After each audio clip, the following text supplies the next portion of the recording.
말씀의 강 김초롱입니다. 바울의 다메섹 경험 시리즈 8번째 강의입니다. 제목은 바울의 다메섹 경험과 그의 깨달음입니다. 바울이 이제 다메섹을 향해 가고 있는데요. 사도행전 9장 1, 2절의 표현에 따르면 위협과 살기가 등등했다 이렇게 되어 있습니다. 그러니까 아주 그냥 살기 등등해서 이제 가는 거예요. 몽둥이 들고 가는 거죠. 2절에 보시면 다메섹 여러 회당에 가져갈 공문을 청했다 이렇게 되어 있는데요. 다메섹에는 그 당시에 복수의 유대교 회당이 있었고 상당히 많은 숫자의 유대인들이 살고 있었습니다. 몇 명이 살고 있었느냐 우리가 그걸 추측할 수 있는 자료가 있어요. 요세푸스가 남긴 기록에 따르면 주후 66년에 로마에 대항하는 유대인 반란이 일어났잖아요. 예루살렘에서. 근데 그때 다메섹에서 1만 명의 유대인들이 다메섹 시민들에 의해서 살해됐다라는 기록이 있습니다. 또 다른 곳에 보면은 1만 명이 아니고 1만 8천 명으로 돼 있어요.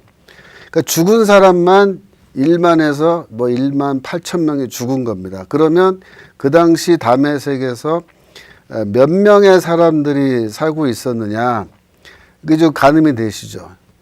거의 만 단위, 10만까지 됐을까요? 하여튼 만 단위, 굉장히 많은 사람들이 살고 있었던 것 같아요. 다메섹 시민들이 그러면 왜 유대인들을 죽였느냐? 요세푸스의 그 설명에 따르면 그 유대교가 그들에게 상당히 위협적으로 느꼈기 때문에 그렇게 된 걸로 되어 있어요. 그들의 아내를 신뢰하지 않았는데, 즉 헬라인들이 그들의 헬라인 아내를 신뢰하지 않았는데 그들 중 거의 대다수가 유대교에 빠져 있었다.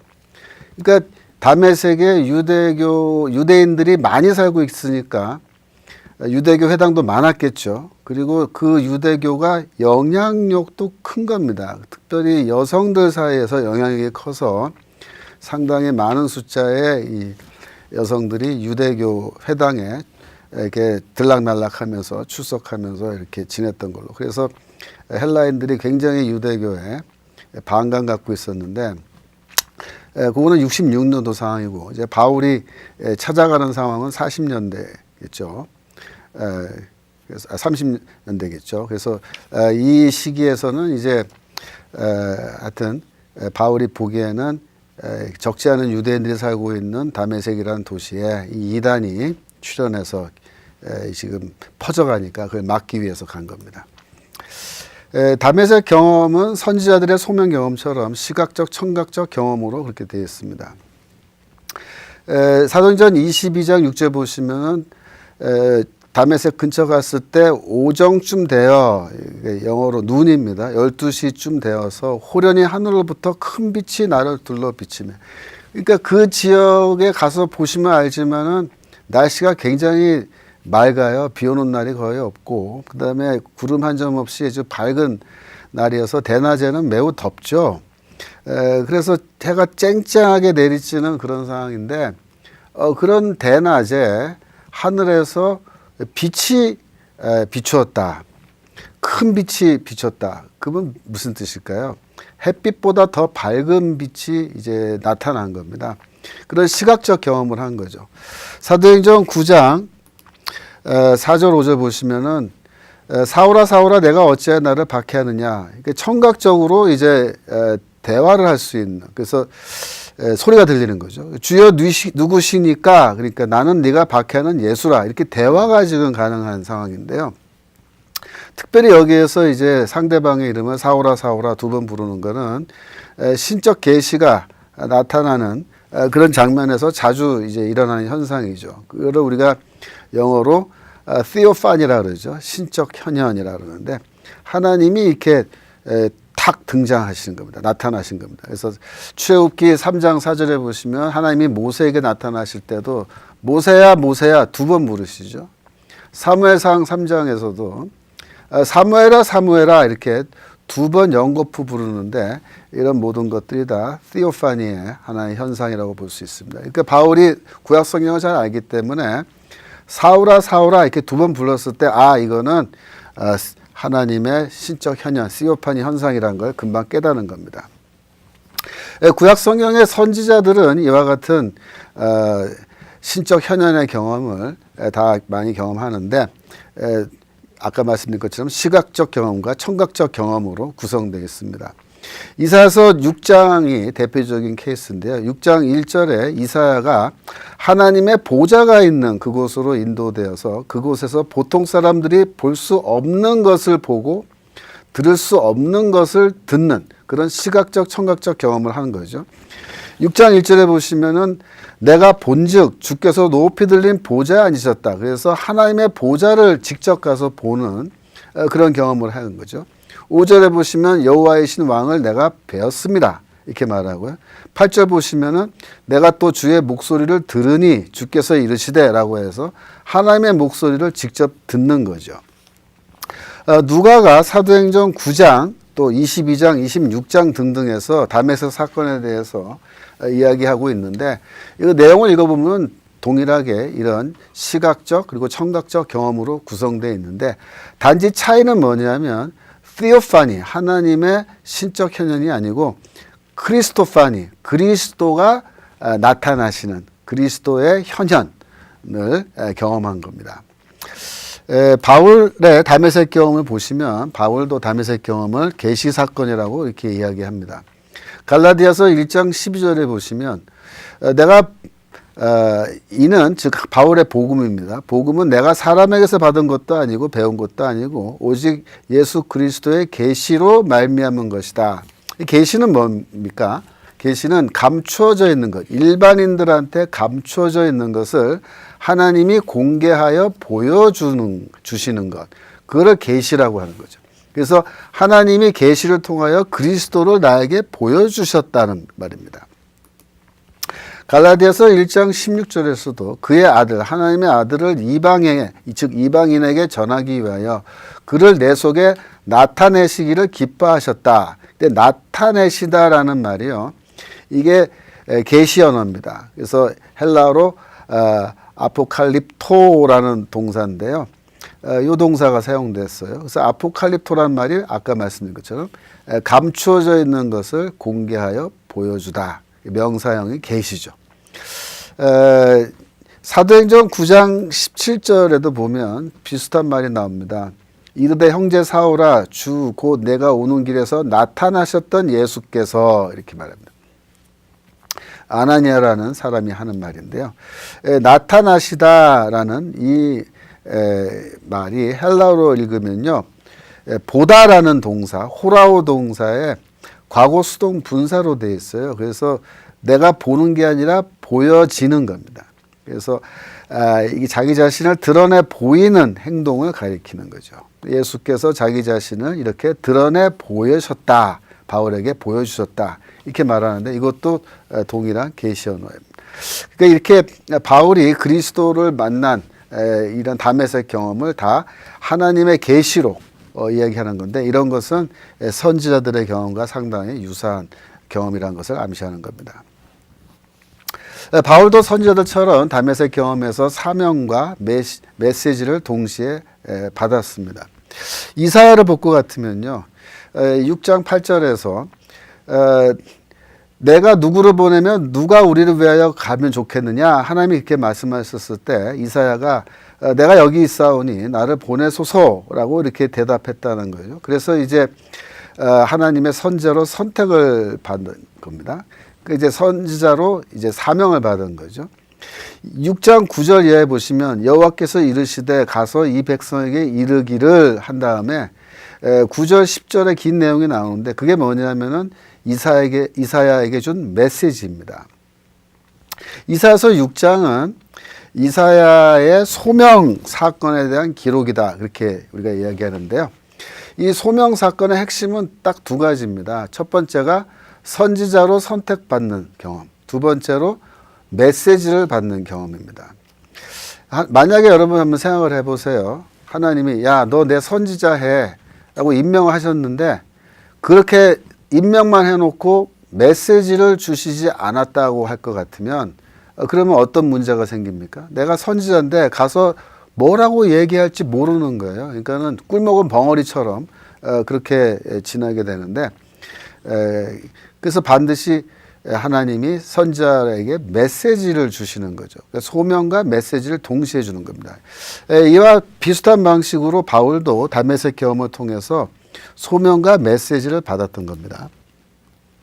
그렇습니다. 그래서 이사야의 사건과 이 바울의 사건을 보면은 그렇죠. 소명과 메시지를 받은 거예요. 이사야는 선지자로 소명받았고 바울은 사도로 소명받았고요. 이사야에게 메시지는 이사야서 6장 9절 10절 나왔고 바울에게 있어서 메시지는 곧 십자가 복음이 그가 받은 메시지라고 말할 수 있습니다. 갈라디아서 1장 16절에 보시면은 바울이 이방인을 위한 사도의 직분을 받은 것이 표현되어 있습니다. 그 아들을 이방에 전하기 위하여 이렇게 되어 있죠. 그러니까 이방인에게 복음 전하려고 나를 사도로 세우셨다 그런 말입니다. 로마서 1장 5절에 보시면 우리가 은혜와 사도의 직분을 받아 이렇게 되어 있는데요. 사도의 직분을 바울이 받았죠. 그런데 특별히 은혜라는 말이 나오는 것은 이것은 다메섹 경험을 회상할 때마다 바울이 사용하는 단어예요. 그래서 다메섹 경험을 통하여 사도의 직분을 받았다. 그런 뉘앙스입니다. 아닙니다. 로마서 1장 13절 볼까요? 여기 보시면 내가 이방인의 사도인 만큼 내 직분을 영광스럽게 여긴다라고 해서 자기 자신을 이방인의 사도로 매우 분명하게 이렇게 이야기하고 있는데 이 직분을 언제 받았을까요? 바로 다메섹 경험을 통해서 받았습니다. 그래서 바울은 다메섹 경험을 통해서 선지자의 직분과 같은 그런 사도의 직분을 받은 거죠. 또한 바울은 새 언약의 일꾼의 직분도 받은 거죠. 그 사도의 직분이 새 언약의 일꾼의 직분이죠. 그래서 고린도후서 3장 6절에 보시면 그가 또한 우리를 새 언약의 일꾼 되기에 만족하게 하셨으니 이렇게 말하는데요. 이게 만족하게 하다라고 번역된 이 단어가 헬라어로 히카노 동사라는 건데요. 이게 원래 히카노 동사의 그 뜻은 자격 요건을 갖추게 하다 뭐 그런 뜻이 있어요. 그래서 qualify라는 뜻입니다. 영어로 말하면. 그래서 하나님이 우리를 새 언약의 일꾼으로 qualify 하셨다 이런 말입니다. 우리가 새 언약의 일꾼으로 자격이 있다는 것을 인정하여 주셨다 이렇게 얘기하는 건데요. 이러한 히카노 동사 언제 그러면 자격을 인정해 주신 거냐? 언제일까요? 바로 다메섹 사건 때 내가 새 언약의 일꾼 되기에 충분하다고 자격이 있다고 하나님이 인정해 주셨다는 걸로 바울은 그렇게 이야기하는 겁니다. 이 히카노 동사가 특별히 출애굽기 4장 10절에 보시면 나타나는데요. 모세가 여호와께 아뢰되 오주여 나는 본래 말을 잘 하지 못하는 자니이다 이렇게 되어 있는데요. 이게 헬라어 성경으로 읽으면요. 하나님 나는 히카노스가 아닙니다. 즉 이게 히카노스 때 명사형이에요. 그래서 자격을 갖추고 있는 사람이 아닙니다. 이렇게 모세가 대답한 걸로 되어 있어요. 그래서 바울이 고린도후서 3장에서 히카노 동사를 쓸 때 이거는 모세가 소명받은 사건하고 자기가 소명받은 것을 이렇게 비교하는 그런 행동이다. 그래서 모세도 하나님이 야, 너 자격 있어 라는 뜻으로 해 이렇게 임명하셨듯이 나도 그렇게 임명받았다 그런 뜻 뉘앙스로 하는 말로 해석을 합니다. 여기 보시면은 본래 말을 잘하지 못하는 자니다 라는 말인데 그게 헬라어로 우크 히카노스 에이미 나는 히카노스가 아닙니다 라고 그렇게 대답한 겁니다. 갈라디아서 1장 11절 보시면 바울이 내가 전한 복음은 사람의 뜻을 따라 된 것이 아니고 사람에게서 받은 것도 아니고 배운 것도 아니고 오직 예수 그리스도의 계시를 통하여 계시로 말미암은 것이다 이렇게 되어 있습니다. 즉 바울은 하나님이 예수 그리스도를 보여주시는 그 계시를 나에게 보여주심으로 그죠? 내가 하나님으로부터 복음을 전달받았다 이렇게 됩니다. 즉 바울은 복음을 전하는데 이 복음을 다른 어떤 사람한테 무슨 사도라든가 이런 사람들한테 전달받은 게 아니라 하나님으로부터 직접 받았다 이렇게 얘기하는데 이게 바로 선지자적 언명이죠. 선지자들이 메시지를 받을 때 사람한테 받아요? 아니죠. 하나님한테 직접 받지 않습니까? 똑같은 방식으로 바울도 하나님으로부터 직접 메시지를 받았다고 이렇게 주장하는 겁니다. 바울은 다메섹 경험을 통해서 십자가에서 죽은 예수가 누구인지를 깨달았습니다. 그러니까 다메섹으로 가는 길에서 하늘에서 밝은 빛, 햇빛보다 더 밝은 빛이 나타났을 때 바울은 순간적으로 이것은 하나님의 시오판이다. 하나님이 나에게 나타나시는 사건이다 라는 걸 직감적으로 알았을 겁니다. 그래서 하늘로부터 음성이 들렸을 때 그 음성을 당연히 하나님의 음성으로 이해했겠죠. 그래서 사울아 사울아 불렀을 때 바울이 네 하나님 저 여기 있습니다. 주여 말씀하옵소서 뭐 이렇게 대답을 했겠죠. 그러면서 이제 말에서 내려서 땅바닥에 이렇게 엎드렸을 텐데 그때 바울의 입장에서는 하나님으로부터 자기가 책망받는 야단맞는 그런 말을 들을 거라고는 전혀 예상하지 못했을 거란 겁니다. 오히려 바울은 어떤 일을 하고 있었어요? 율법을 지키고 열심을 가지고 있고 다른 잘못된 길로 가고 있는 유대인들을 올바른 길로 인도하기 위해서 이렇게 동분서주하고 있기 때문에 하나님으로부터 내가 오히려 칭찬받을 거다 그런 생각했을 거예요. 내가 하나님으로부터 책망받은 일은 바울이 한 바가 없다고 스스로 확신하고 있기 때문에 엎드려서 아마 속으로 그런 생각했을 거예요. 내가 그동안 이렇게 동분서주하면서 하나님을 위해서 열심히 뛰어다니니까 하나님이 감동을 먹으셔서 오늘 드디어 나한테 이렇게 나타나셔가지고 나한테 이게 아마도 뭐 큰 칭찬을 하시면서 사울아 사울아 얼마나 고생이 많으냐. 나는 너밖에 믿을 사람 없다. 네가 이렇게 열심히 나를 위해서 동분서주 뛰어다니는 거 보니까 정말 마음이 기쁘다. 내가 너에게 뭐 무엇을 해주랴. 그렇게 이제 묻지 않을까. 그런 거 이제 기대하면서 바울이 거기 엎드려 있었을 거예요. 그래서 이제 하나님이 네가 뭐든지 구하면 내가 해주겠다 그러면은 내가 뭘 구할까? 솔로몬처럼 지혜를 구할까? 뭘 구할까? 그런 거 이제 생각하면서 아마 엎드려 있었을지 모르겠어요. 그런데 그 다음에 한 말이 위에서 들리는 말이 뭡니까? 너가 왜 나를 핍박하느냐 이렇게. 네가 왜 나를 핍박하느냐. 그러니까 바울로서는 이 질문을 이해할 수가 없는 거죠. 왜냐하면 바울이 하나님을 언제 핍박했어요? 하나님을 핍박하는 것 자체가 불가능하잖아요. 이 유대인 바울이. 하나님을 핍박한 적이 없는데. 그러니까 이게 뜬금없는 소리 같이 들린다면. 그러니까 바울이 기껏 하는 말이 주여 누구십니까? 이렇게 물은 거예요.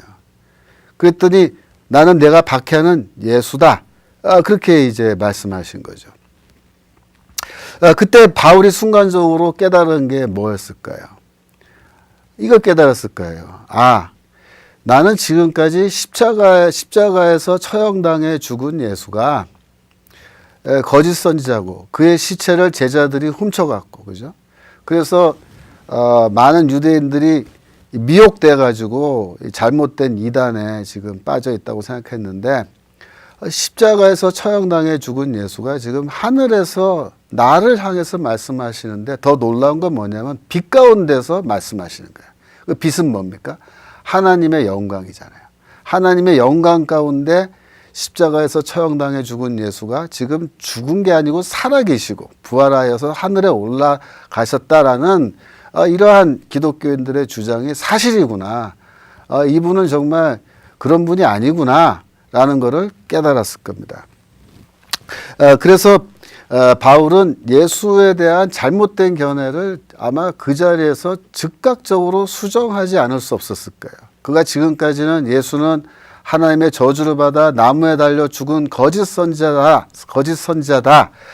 그런 생각을 하고 있었다면은 아니다. 예수는 지금 그가 생전에 주장한 것처럼 또 기독교인들이 주장하는 것처럼 그분은 하나님의 메시아고 보통 메시아가 아니고 지금은 하나님의 영광 가운데에서 달리 말하면 하나님 보좌 우편에서 앉아 계시고 나를 향하여 지금 말씀하고 계신다. 이거를 이제 즉각적으로 깨닫게 되었을 겁니다. 그래서 바울은 예수가 누구냐라고 하는 이런 질문에 대한 대답이 확 바뀌어버린 거예요. 이 다메섹 경험을 통해서. 그 예수에 대한 이해가 180도 바뀐 거죠.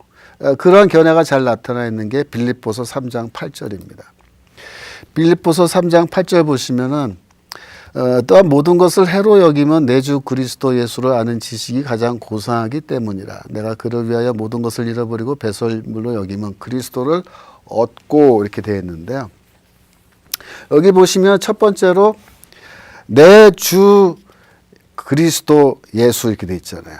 그 말이 뭐예요? 그리스도 예수는 나의 주님이시다, 이렇게 말하는 거예요. 바울은 다메섹 경험을 통해서 십자가에 죽은 그리스도가 나의 주님이시다. 주라는 말은 하나님과 같은 분이다, 그런 뜻입니다. 두 번째로 그리스도가 누구인지를 아는 지식이 최고의 지식이다라는 것을 고백하게 된 겁니다. 그래서 가장 고상하다라는 말이 최고라는 뜻입니다.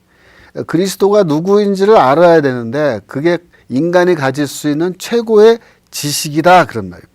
내가 지금까지 그 지식이 없었는데 다메섹 경험을 통해서 그 지식을 비로소 갖게 되었다. 그래서 그 그리스도가 누구인지를 정확하게 깨닫게 되었을 때 바울은 지금까지 자신이 갖고 있던 모든 잘못된 견해, 모든 율법에 대한 잘못된 지식들을 다 버리게 되었고 그것을 배설물로 간주하게 되었다는 겁니다. 왜냐하면은 그러한 잘못된 지식들이 자기에게 유익이 아니라 그동안에 자기에게 사실상 해를 주었기 때문이다 라고 그렇게 이야기하는데요. 빌립보서 3장 8절에 이 말씀은 다메섹 경험에서 바울이 깨달은 바를 매우 압축적으로 잘 보여주고 있습니다. 바울은 또한 자신이 의로운 사람이 아니라 죄인이라는 것을 다메섹 경험을 통해서 깨닫게 되었습니다. 로마서 보시면요, 5장 10절에 곧 우리가 원수 되었을 때에 이렇게 되어 있죠. 그래서 우리가 원수라는 말은 하나님의 원수를 가리키는 겁니다. 우리가 하나님과 원수 관계 속에 있을 때, 원수란 말은 적이란 뜻이죠. 적, 에너미. 그러니까 우리가 하나님과 적대적인 관계 속에 있을 때, 왜 우리가 적대적인 관계에 있죠? 우리가 죄를 짓고 하나님은 우리의 죄에 대해서 진노하고 계시기 때문에 인간은 하나님과 원수 관계에 있는 거죠. 근데 바울이 사실상 내가 생각하기에 나는 의인이고 나는 율법의 의로는 흠이 없다 라고 그렇게 자부하고 있었는데 알고 보니까 뭐다? 나는 하나님의 원수였다라는 것을 깨달은 겁니다. 그동안 바울이 한 일이 뭐예요? 교회를 부시고 다닌 겁니다. 교회는 뭡니까? 예수 그리스도의 십자가 죽음과 부활을 통해서 하나님이 새롭게 만드신 새 언약의 백성의 공동체잖아요. 근데 하나님은 이 교회를 세우고 교회를 통해서 세상 만민을 구원하려고 하시는데 바울은 거기에 맞서서 교회를 열심히 부시고 다니는 거예요. 그러니까 하나님이 하시고자, 그리스도가 하시고자 하는 일에 정면으로 맞서서 대항하고 방해하고, 그죠? 맞선 겁니다. 그러니까 하나님의 원수의 행동을 내가 했구나라는 것을 바울이 깨달은 거예요. 언제? 다메섹 경험을 통해서 깨달은 겁니다. 그런 깨달음을 통해서 나는 죄인이구나. 나는 의로운 자가 아니고 하나님의 원수에 해당하는 아주 극악무도한 죄인이구나 하는 것을 깨달은 겁니다. 그래서 아까 화면 다시 보시면 로마서 5장 8절에 우리가 아직 죄인 되었을 때에 그리스도께서 우리를 위하여 죽으심으로 하나님께서 우리에 대한 자기의 사랑을 확증하셨다라고 말할 때 바로 이게 자서전적인 고백이죠. 내가 죄인으로서 행동하고 있었는데 알고 보니까 하나님의 그리스도는 이미 우리를 구원하기 위해서 십자가에서 죽으시는 죽음까지 다 이미 죽으셨다라는 걸 늦게 깨달은 거죠. 디모데전서 1장 15절에 죄인 중에 내가 괴수다 그랬는데요. 이게 헬라어를 읽으면 프로토스입니다. 내가 죄인들 중에서 프로토스다. 프로토스란 말은 first란 말이에요. first. 첫 번째. 예. 그러니까 괴수란 말은 내가 1등이다 이겁니다. 1등. 죄인 중에 내가 1등이다. 왜 바울이 죄인 중에 1등이죠? 교회를 제일 많이 부셨어요. 바울이. 그러니까 스스로 나는 죄인 중에 괴수다. 이렇게 말합니다. 바울이 그리스도를 만나기 전에는 나는 세상에서 가장 의로운 자다. 율법의 의로는 흠이 없는 자다. 이렇게 자부하고 아주 그냥 자신만만한 그러한 유대인이었습니다. 근데 다메섹 경험을 하고 그리스도를 만나고 나서 깨달은 건 뭐예요? 그게 다 착각이라는 겁니다. 착각. 내가 다 착각을 한 거고 나야말로 심각한 종류의 죄인이고 나야말로 죽을 수밖에 없는 죄인 중에 1순위에 해당하는 그런 사람이었다는 걸 깨달은 건데요. 이 동일한 원리가 우리 모든 사람들에게 적용됩니다. 그리스도를 만나기 전에 인간은 절대로 자기 자신을 죄인으로 인정하지 않습니다. 나는 다 괜찮은 인간이다. 나는 훌륭한 인간이다 생각하는데 그리스도와 만나는 그런 경험, 다양한 경험을 통해서 그리스도를 만나는데요. 그런 경험을 하게 되면은 누구든지 제대로 그리스도를 만나면 나는 죄인이다. 나는 하나님의 진노와 심판을 받고 죽을 수밖에 없는 죄인이다라는 것을 깨닫고 고백하게 되는 겁니다. 그리고 또 바울 서신 여러 곳에서 율법의 행위로는 인간이 절대로 의롭다 하심을 얻을 수 없다. 의롭다는 하나님의 인정을 받을 수 없다라고 단언하는데요. 이러한 바울의 주장은 그가 무슨 책상머리에 앉아서 열심히 연구하고 또 성경을 깊이 묵상하는 가운데 깨달은 그런 깨달음이라기보다는 자기의 인생을 통해서 특별히 다메섹 경험을 통해서 그가 깨달은 거라고 볼 수 있어요. 그동안 바울이 행한 게 뭐예요? 율법을 행하는 실천하는 그런 행동들입니다. 그 율법의 행위죠. 열심히 신명기 13장 17장에는 율법을 지키기 위해서 동분서주하면서 뛰어다니면서 열심을 가지고 교회를 핍박했는데 그런 율법의 행위를 제일 많이 했는데 하고 나서 보니까 뭐다? 이게 나를 의로운 인간으로 하나님 앞에 세운 게 아니라 나를 아주 극악무도한 죄인으로 하나님 앞에 세웠다 이거죠. 그런 결과가 된 거죠. 그래서 인간이 율법의 행위로는 의롭다 하심을 얻을 수 없다라는 이러한 바울의 주장은 그의 인생의 경험과도 밀접한 관련을 갖고 있다 그렇게 말할 수 있습니다.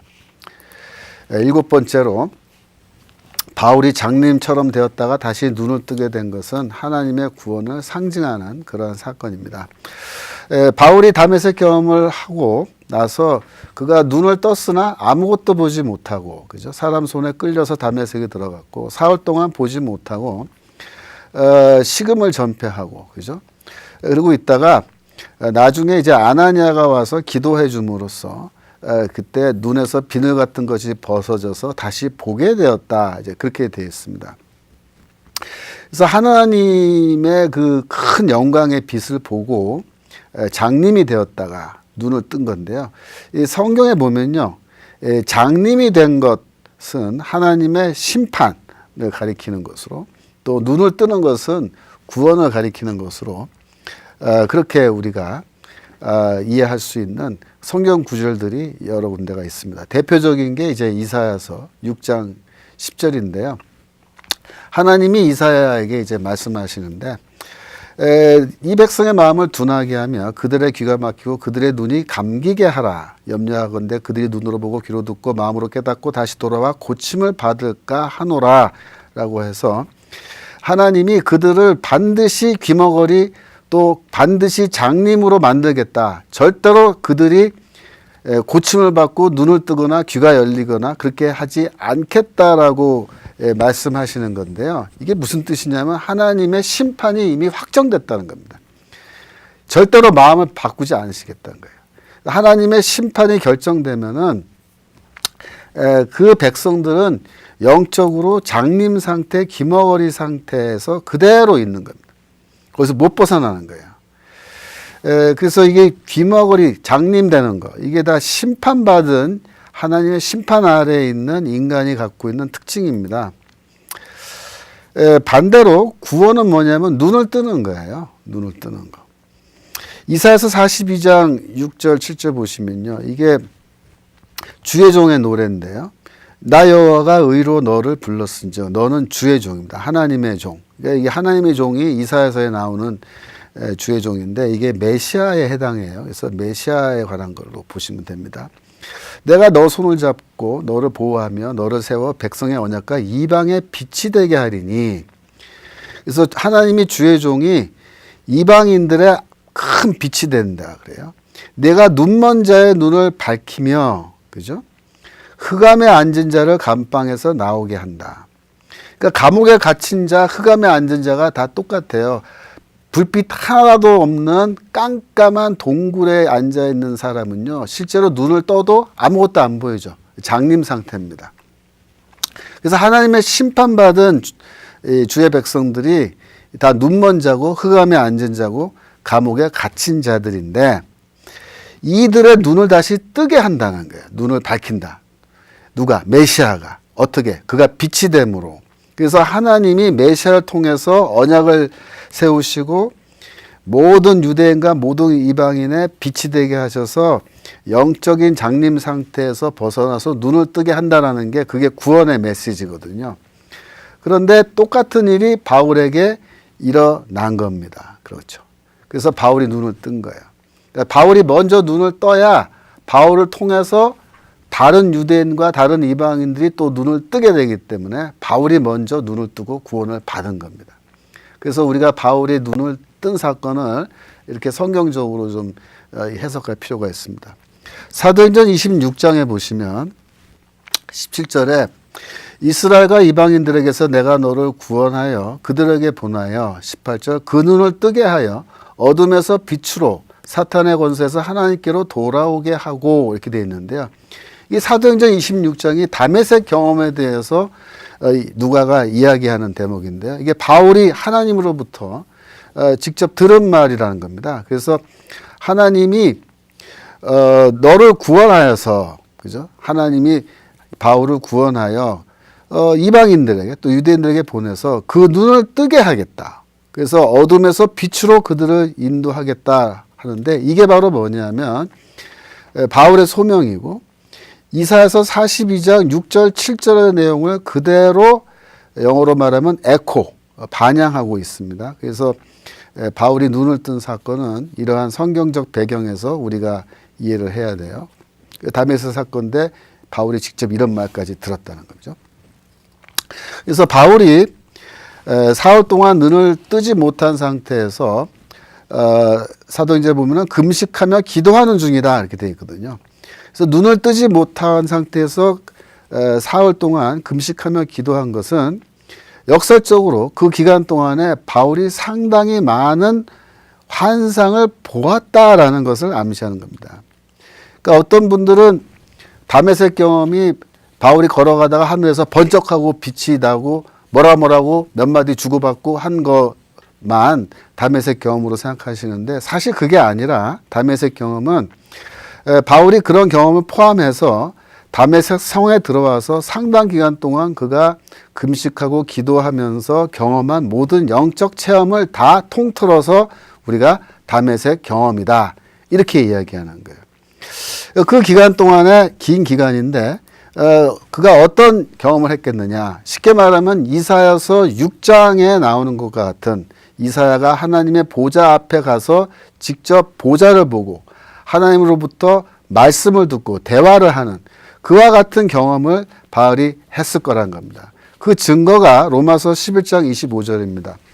형제들아 너희가 스스로 지혜 있다 하면서 이 신비를 너희가 모르기를 내가 원하지 아니하노니. 이 신비는 이렇게 해서 신비란 말이 2번 나왔는데요.